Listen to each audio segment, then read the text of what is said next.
Essa afirmação pode soar exagerada à primeira leitura. Como pode o ressentimento que sinto em relação a alguém que me magoou ser um ataque a algo tão vasto quanto o plano de Deus para a salvação?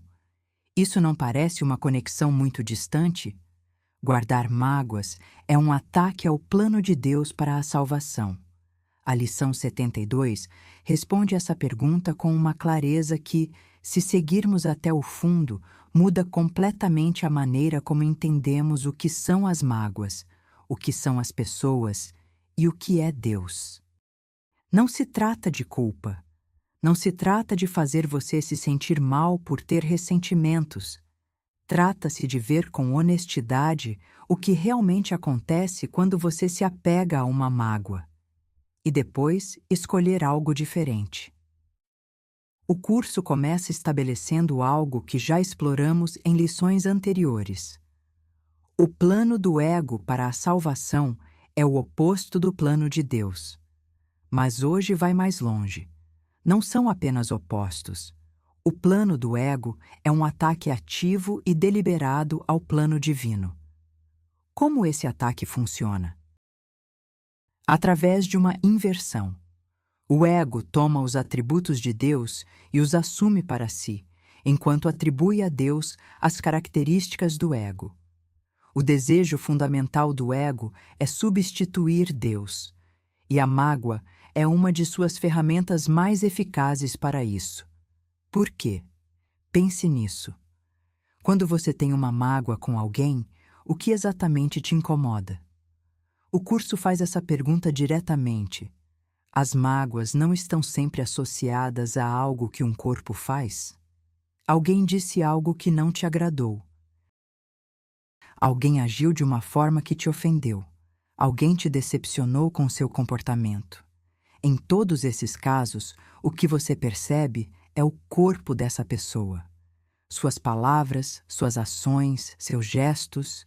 E ao se concentrar exclusivamente nisso, você está, sem querer, confirmando uma crença central do ego. Que essa pessoa é o seu corpo. Que o que você vê no nível físico é tudo o que há. E aqui está a conexão que a lição expõe. Se o Filho de Deus é apenas um corpo, então Deus mesmo deve ser como sua criação. Um Criador completamente diferente do que criou é inconcebível. Se seu filho é um corpo limitado, vulnerável, capaz de machucar e sofrer, que tipo de Deus seria o Criador disso? O plano de salvação desse Deus só poderia ser a morte. É assim que a mágoa, silenciosamente, ataca Deus. Não com palavras, não com intenção consciente, mas com a lógica do que ela implica. Cada vez que você guarda um ressentimento, está reforçando a ideia de que o outro é um corpo, que você é um corpo, que Deus criou corpos e, portanto, que Deus é o autor da limitação, do sofrimento e da morte. A lição continua descrevendo como o ego aproveita essa percepção. Uma vez que Deus é visto como responsável por um mundo de corpos e morte, o ego se oferece como salvador alternativo. A mensagem é: Deus te deu um corpo. Aceite o pouco que pode conseguir. O corpo é o seu único salvador. Algumas pessoas respondem a isso odiando o corpo, outras glorificando-o. Mas em ambos os casos, o corpo permanece no centro da identidade, e enquanto for assim, o plano de salvação de Deus permanece sendo atacado. Agora, os exercícios. Os períodos de prática mais longos têm um objetivo claro: chegar a reconhecer que o plano de salvação de Deus já foi cumprido em nós. Não vai ser cumprido, já foi. O obstáculo para experimentá-lo não é a falta de mérito nem a distância de Deus. É o ataque que sustentamos contra esse plano através dos nossos julgamentos e mágoas. Por isso a prática começa com uma substituição. Em vez de atacar, aceitar. E então vem a pergunta central desta lição, uma das mais poderosas de todo o livro de exercícios. O que é a salvação, Pai? Não sei. Dize-me, para que eu possa compreender. Depois de fazer essa pergunta, a instrução é esperar em silêncio, com calma, com receptividade genuína, não buscando a resposta que o ego já tem preparada, não confirmando o que você já acredita saber, mas realmente ouvindo. A lição aponta algo fundamental. Gritamos nossas mágoas tão alto que não podemos ouvir a sua voz. Usamos os ressentimentos para fechar os olhos e tampar os ouvidos. E hoje a prática inverte exatamente isso. Agora queremos ver, ouvir e aprender. Os períodos mais curtos, 1 ou talvez 2 por hora, também começam com esta sequência. Guardar mágoas é um ataque ao plano de Deus para a salvação. Permita-me aceitá-lo em vez disso. O que é a salvação, Pai? Em seguida, aproximadamente 1 minuto em silêncio, de preferência com os olhos fechados, ouvindo. A disciplina aqui não é esforço mental, é disponibilidade. É a vontade de fazer uma pausa genuína e não preenchê-la imediatamente com mais pensamento. Para entender o que esta lição está fazendo, precisamos ver com clareza a mecânica da mágoa tal como o curso a descreve. A mágoa não é simplesmente uma emoção negativa, é uma estrutura de percepção. Quando você guarda um ressentimento, não está apenas lembrando algo doloroso. Você está ativamente vendo essa pessoa através desse filtro no presente. Você está olhando para o outro e vendo um corpo que fez algo inaceitável e usando essa imagem para definir quem essa pessoa é. O curso chama isso de confundir o corpo com a pessoa e julgá-los como uma coisa só. E aponta que isso é ativamente prejudicial, não só para você, mas para essa pessoa. Porque ao vê-la apenas como seu corpo e suas ações, você está tentando mantê-la presa a essa identidade. Você não está ajudando a libertá-la das limitações do corpo. Está insistindo que essas limitações são tudo o que ela é. É isso que a lição chama de atacar o plano de salvação de Deus. Porque o plano de Deus se baseia em uma visão completamente diferente do ser humano. Não um corpo com uma mente presa dentro, mas uma mente, um espírito, que temporariamente parece habitar um corpo. A diferença entre essas duas visões não é filosófica, é prática. Muda completamente o que você percebe quando olha para outra pessoa. Há algo mais que vale nomear aqui. A lição aponta que o ego realiza uma inversão de atributos, atribui a Deus as qualidades do ego, engano, falsas promessas, ilusões, e se apresenta com os atributos divinos. Essa inversão não ocorre apenas no pensamento abstrato, ocorre na percepção cotidiana.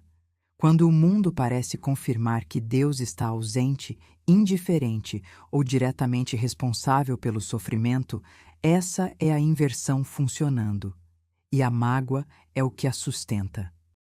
Porque a mágoa insiste em que o corpo é real, que o dano é real, que a separação é real, e enquanto isso parecer verdade, a imagem de um Deus que permitiu tudo isso é difícil de questionar. A saída não é negar a dor, é questionar o quadro dentro do qual a dor é interpretada. O curso propõe que a luz da verdade está em nós, não lá fora, não bloqueada pelo mundo, não inacessível. Colocada ali por Deus, sempre presente. O corpo é exterior a nós, diz a lição.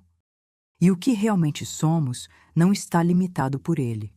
Reconhecer isso, mesmo que por um momento, mesmo que apenas como possibilidade, é começar a soltar o ataque. Como se vive esta lição em um dia concreto?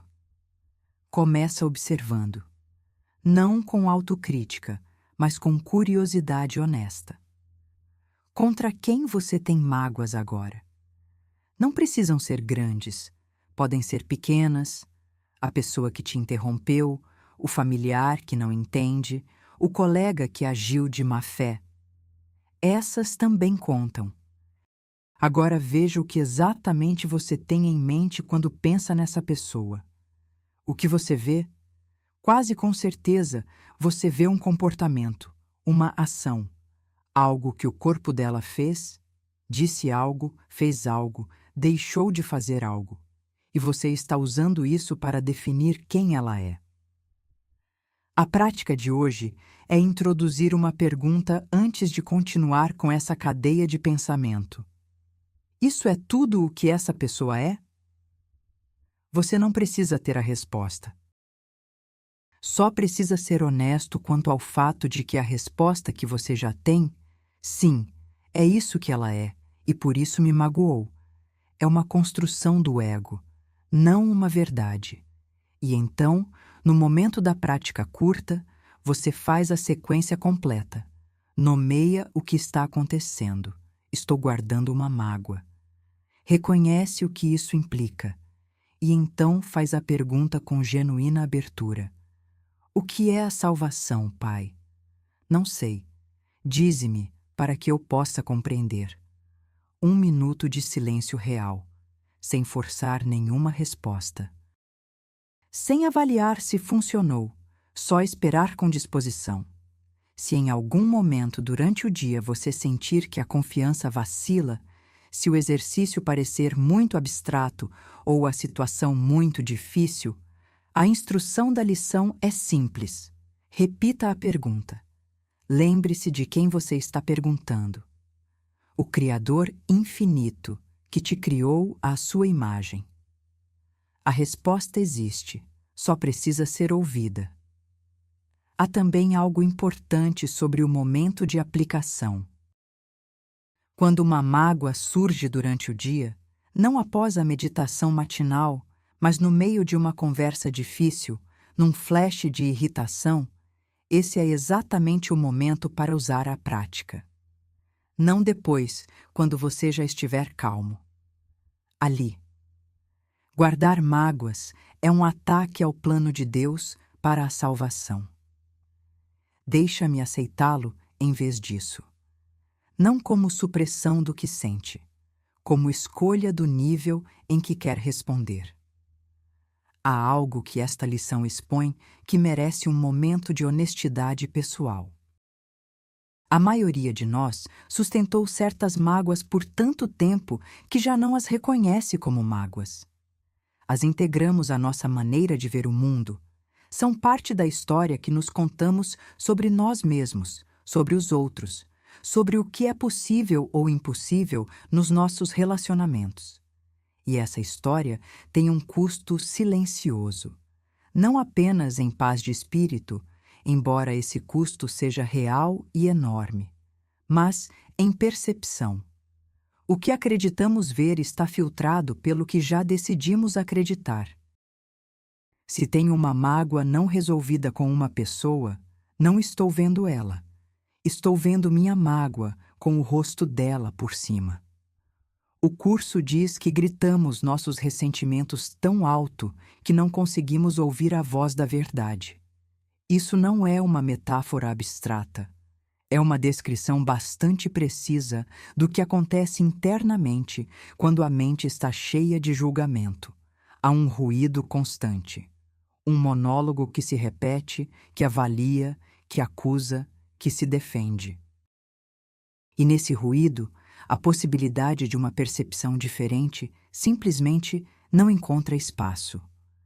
A prática de hoje não pede que você silencie todo esse ruído de uma vez. Pede que você faça uma pausa. 1 minuto. Uma pergunta genuína. E então que ouça. O que pode aparecer nesse silêncio varia. Às vezes é uma sensação de alívio, de afrouxamento. Às vezes é simplesmente quietude. Às vezes parece que nada visível acontece. mas a lição é clara. A resposta existe. Pergunta e serás respondido. Não como promessa vazia, mas como descrição de como funciona a comunicação real entre a mente e sua fonte. Confiar nisso, mesmo que minimamente, mesmo que sua experiência ainda não confirme, é o começo do que o curso chama de aceitar o plano de salvação em vez de atacá-lo. Vale também dizer algo sobre as áreas de mágoa que nomeamos no exercício. Pode parecer estranho ou até desrespeitoso com a seriedade da situação dizer que o conflito sobre algo doloroso não pode ser real. O curso não está minimizando a dor, está apontando que o quadro dentro do qual você interpreta essa situação, o quadro do conflito entre corpos, de culpa e punição, é o que gera o sofrimento. Mude o quadro, e a própria situação pode ser vista de forma diferente. Isso não significa que os problemas desaparecem magicamente. Significa que você os aborda de um lugar diferente, da paz em vez do medo, da clareza em vez do conflito. E desse lugar, as respostas que emergem tendem a ser mais sábias, mais serenas e mais úteis do que aquelas geradas pela mente agitada. Guardar mágoas é um ataque ao plano de Deus para a salvação. Agora entendemos por quê. Não porque o ressentimento seja um pecado ou porque precisemos suprimir o que sentimos, mas porque cada mágoa confirma uma visão do mundo e das pessoas e de Deus que bloqueia a possibilidade de ver o que realmente somos. Hoje a prática é simples em sua forma e profunda em sua implicação. Pause, nomeie a mágoa, escolha aceitar em vez de atacar e pergunte, com humildade real, com abertura real: o que é a salvação, Pai? Não sei. Dize-me para que eu possa compreender. E então ouça, com a certeza de que quem responde não falha. Muito obrigada. Tenham um dia maravilhoso. Nos encontramos na próxima lição.